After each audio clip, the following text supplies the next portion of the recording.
आपने क्यों मेरे साथ ऐसा किया? क्या मकसद है? क्या कहना चाहते हो तुम? क्यों उल्टी सीधी बातें कर रहे हो? किस किस्म के बाप हैं आप?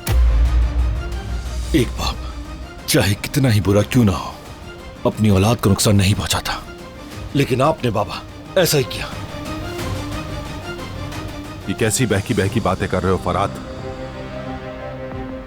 हाँ, मैं बहक गया हूं थोड़ा सा। आप तो बहुत मासूम आदमी है ना।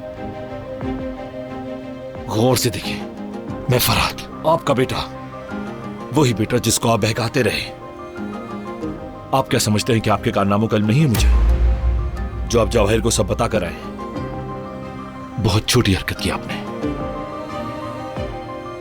खत तो तुम ही लाए थे ना?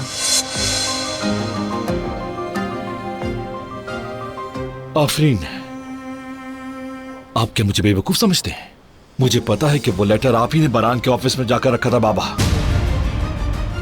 ताकि उसे भी पता चल जाए। ये करना जेब देता है आपको?